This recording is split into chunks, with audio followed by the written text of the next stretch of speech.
مہدی نے امام موسیٰ کاظم کو گرفتار کر لیا۔ پھر عسیٰ ان تولیتم ان تقطعوا ارحامکم، یہ آیت پڑھ رہا تھا تو اس کو خیال آیا تو یہ تو ہمارے سر کے تاج ہیں، ان کو بلایا۔ اب کہنے لگا میرے خلاف بغاوت تو نہیں کرو، کہ مجھے تمہاری حکومت کی ضرورت ہی نہیں، اللہ نے ہمیں جو حکومت دی ہے وہ بہت بڑی ہے۔ کہ اچھا ٹھیک ہے آپ تشریف لے جائیں۔ وہ 10 سال اس نے حکومت کی، اس کے بعد ہادی بنا، 1 سال کے بعد مر گیا۔ پھر ہارون بنا، ہارون نے 22 سال حکومت کی۔ اس بدبخت نے پھر امام موسیٰ کاظم کو گرفتار کر اور وہیں قید خانے میں ان کا انتقال ہوا۔ تو انہوں نے 2 جملے لکھے جو ادب کا شاہکار ہیں۔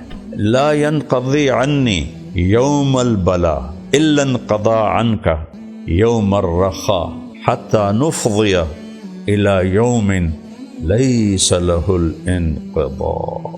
اللہ اکبر، یہ فصاحت اہل بیت کو ہی حاصل ہے۔ کیا کہا کہ ہارون میری مصیبت کا جیسے ایک دن گزرتا ہے تیری عیاشی کا بھی وہ دن گزر ہی جاتا ہے، جیسے تیری عیاشی کا دن گزر جاتا ہے میری مصیبت کا بھی دن گزر ہی جاتا ہے۔ پھر ہم دونوں ایک دن ایسے دن میں داخل ہوں گے جو دن آئے گا تو صحیح پر گزرے گا نہیں۔